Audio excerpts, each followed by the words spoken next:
Hello student, good morning all of you. Welcome in the online platform of Vishwas School Bhunna.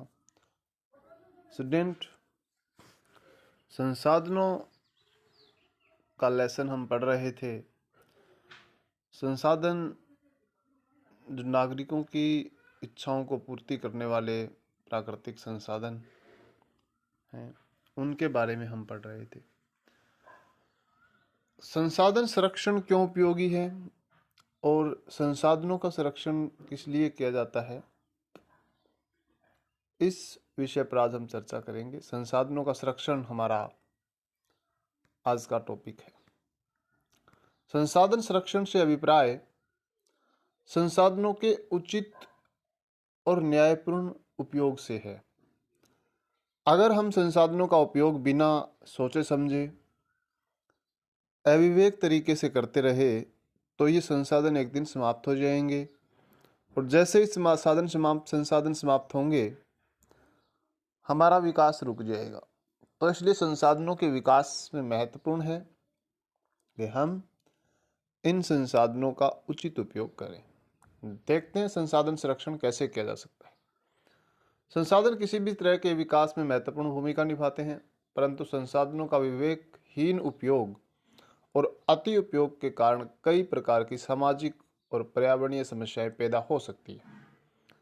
संसाधन विकास में महत्वपूर्ण भूमिका जरूर निभाते हैं, लेकिन अगर संसाधनों का विवेकहीन उपयोग किया जाए, विवेकहीन उपयोग का मतलब है कि बिना बुद्धि का यूज किए अनुचित तरीके से अति उपयोग, बहुत ज्यादा उपयोग अगर हम संसाधनों का करते रहे तो इससे सामाजिक आर्थिक समस्याएं भी पैदा हो सकती है, पर्यावरणीय समस्याएं भी पैदा हो सकती है। इन समस्याओं से बचाव के विभिन्न क्षेत्रों पर संसाधनों का संरक्षण आवश्यक है। इन सभी चीजों से बचने के लिए हमें संसाधनों का संरक्षण करना चाहिए। भूतकाल से ही संसाधनों का संरक्षण बहुत से नेताओं और चिंतकों के लिए चिंता का विषय रहा है। भूतकाल से ही संसाधनों का संरक्षण बहुत से नेताओं और चिंतकों के लिए चिंता का विषय रहा है।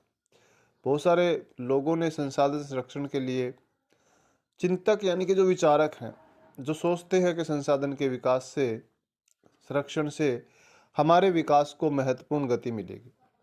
उदाहरण स्वरूप गांधी जी ने संसाधनों के संरक्षण पर अपनी चिंता व्यक्त इन शब्दों में की थी। गांधी जी ने कहा था कि अगर संसाधनों का हम उचित उपयोग नहीं कर पाए तो क्या हो सकता है, हमारी समस्याएं क्या होगी। हमारे पास हर व्यक्ति की आवश्यकता पूर्ति के लिए बहुत कुछ है, लेकिन किसी के लालच की संतुष्टि के लिए नहीं। महात्मा गांधी ने कहा था कि लोगों की इच्छाओं की पूर्ति के लिए हमारे पास बहुत सारे संसाधन हैं, लेकिन किसी के लालच को पूरा करने के लिए हमारे पास संसाधन कम पड़ जाते हैं। अर्थात हमारे पास पेट भरने के लिए बहुत कुछ है, लेकिन पेटी भरने के लिए नहीं है। पेट भरने के लिए बहुत कुछ है, यानी कि हमें आजीविका के बहुत सारे साधन मिल सकते हैं, लेकिन हमें पेटी भरने यानी कि इकट्ठा करने के लिए धन, संसाधन, उनके लिए हमारे पास संसाधन बहुत कम है। उनके अनुसार विश्व स्तर पर संसाधन ह्रास के लिए लालची और स्वार्थी व्यक्ति तथा आधुनिक प्रौद्योगिकी की शोषणात्मक प्रवृत्ति जिम्मेवार है। गांधी जी ने कहा था कि लालच और स्वार्थ ये संसाधनों के ह्रास के लिए महत्वपूर्ण घटक है। अगर हम अपने लालचवंत संसाधनों का उपयोग ना करें तो संसाधन बहुत है, लेकिन अगर व्यक्ति लालची और स्वार्थी हो जाएगा तो संसाधन जो है वो कम पड़ जाएंगे। आधुनिक प्रौद्योगिकी और शोषणात्मक प्रवृत्ति, आधुनिक प्रौद्योगिकी का मतलब है कि जो टेक्निक हमारे पास है उनसे हम बहुत सारे संसाधनों का उपयोग कर सकते हैं, तो लेकिन उससे संसाधन कम पड़ जाएंगे, उनका शोषण होगा। शोषणात्मक प्रवृत्ति भी जिम्मेवार है संसाधनों के ह्रास के लिए। गांधी जी ने ऐसा कहा था। वे अत्यधिक उत्पादन के विरुद्ध थे और उसके स्थान पर अधिक बड़े जन समुदाय द्वारा उत्पादन के पक्षधर थे। देखिए, उत्पादन के विरुद्ध थे, इसका मतलब अत्यधिक उत्पादन का मतलब है किसी एक चीज को हम बहुत ज्यादा बनाएंगे तो बहुत ज्यादा संसाधन उसमें लगेंगे, लेकिन उन्होंने कहा था कि हम बहुत बड़े जन समुदाय के द्वारा उत्पादन होना चाहिए। अगर ज्यादा लोग उत्पादन थोड़ा थोड़ा करेंगे तो वो उत्पादन भी बहुत ज्यादा हो जाएगा, लेकिन उसमें सबको हिस्सेदारी मिलेगी। तो अत्यधिक उत्पादन की बजाय गांधी जी ने बड़े पैमाने पर जन समुदाय के द्वारा उत्पादन की बात कही थी, ताकि संसाधनों का ह्रास ना हो। संसाधनों के संरक्षण को रोकने के लिए बहुत सारे सम्मेलन किए गए हैं, बहुत सारी बुक्स लिखी गई है, बहुत सारे विचारकों ने विचार दिए हैं। जैसे इसकी शुरुआत 1968 में क्लब ऑफ रोम से की गई थी। 1974 में सुमशेर ने अपनी पुस्तक स्मॉल इज़ ब्यूटीफुल में गांधी जी के दर्शन को ही दोहराया है। 1987 में ब्रटलैंड आयोग की रिपोर्ट में कहा गया है सतत पोषणीय विकास के बारे में। तो ये सारे वो मुद्दे हैं जिसमें सतत पोषणीय विकास को महत्वपूर्ण माना गया है। सतत पोषणीय विकास को महत्वपूर्ण मानते हैं हम, तो इसका मतलब हमें संसाधनों का संरक्षण करना आवश्यक है। इसके अलावा भी हमारा कॉमन फ्यूचर नाम पुस्तक जो लिखी गई है वो भी संसाधनों के विकास में महत्वपूर्ण है। रियो डी जनेरिया का ब्राज़ील सम्मेलन जो है वो भी महत्वपूर्ण है, पृथ्वी सम्मेलन। तो ये सारी चीज़ें संसाधन विकास के लिए महत्वपूर्ण है। अब हम देखते हैं भूमि संसाधन, यानी कि भूमि एक समय संसाधन है और भूमि किस प्रकार का संसाधन है, क्या हम इसमें कर सकते हैं। भूमि संसाधन क्या है? हम भूमि पर रहते हैं, इसी पर अनेकों आर्थिक क्रियाकलाप करते हैं और विभिन्न रूपों में इसका उपयोग करते हैं। अतः भूमि एक महत्वपूर्ण प्राकृतिक संसाधन है।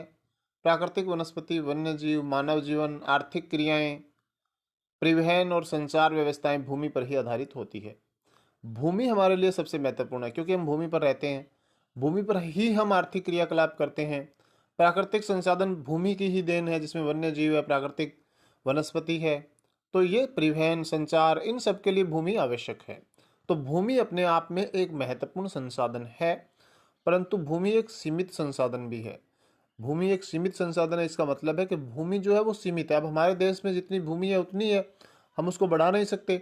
इसलिए उपलब्ध भूमि का विभिन्न उद्देश्यों के लिए उपयोग सावधानी और योजनाबद्ध तरीके से होना चाहिए। इसलिए भूमि का उपयोग हमें योजनाबद्ध तरीके से प्लानिंग करके करना चाहिए और विभिन्न उद्देश्यों के लिए अलग अलग प्रकार के भूमि का उपयोग करना चाहिए। भारत में भूमि के विभिन्न प्रकार की भू आकृतियां जैसे पर्वत, पठार, मैदान और द्वीप पाए जाते हैं। भारत में लगभग हर प्रकार की भूमि है, पर्वत है, मैदान है, पठारी भाग है, रेगिस्तान है, तो सब प्रकार की भूमि पाई जाती है। लगभग 43% भू क्षेत्र मैदान है। हमारे देश में मैदानी भाग 43% के लगभग है कुल भूमि का, जो कृषि और उद्योग के लिए, विकास के लिए महत्वपूर्ण है। पर्वत पूरे क्षेत्र में 30% है। 30% भाग हमारा पर्वतीय क्षेत्र है। कुछ बारहमासी नदियों के प्रभाव को सुनिश्चित करते हैं। ये जो पर्वत है, इनसे बारहमासी नदियाँ निकलती है जो कि सिंचाई और बिजली बनाने के लिए काम आती हैं। बहुत सारे योजनाएं उन पर लगाई गई हैं। पारिस्थितिकी के लिए भी महत्वपूर्ण है। देश के क्षेत्रफल का 27% हिस्सा पठारीय क्षेत्र है। पठारीय क्षेत्र यानी कि जो समतल भूमि से कुछ ऊपर उठा हुआ क्षेत्र होता है वो पठारीय क्षेत्र होता है। तो दक्षिण के पठार के बारे में आप पढ़े हुए हैं, तो उसमें 27% भाग उस पठारीय क्षेत्र के अंतर्गत आता है। इस क्षेत्र में खनिज, जीवाश्म, वन का अपार संचय है और जो पठारीय क्षेत्र होता है वो खनिजों का भंडार माना जाता है। तो पठारीय क्षेत्र भारत का खनिज संसाधनों का घर माना जाता है। तो भूमि संसाधन जो है भारत में इस प्रकार से वितरित है, यानी कि मैदानी भूमि भी है, पर्वतीय भूमि है, पठारी भूमि है और इन सभी में अपनी अलग अलग विशेषताएं हैं। मैदान कृषि के लिए हैं, जो पठारी भाग है वो खनिज संसाधनों के लिए हैं। तो इस प्रकार से ये जो भूमि संसाधन है ये भारत के लिए बहुत ही महत्वपूर्ण है। इनका उपयोग हम कैसे करते हैं इसको हम नेक्स्ट वीडियो में देखेंगे। Thank you, have a nice day.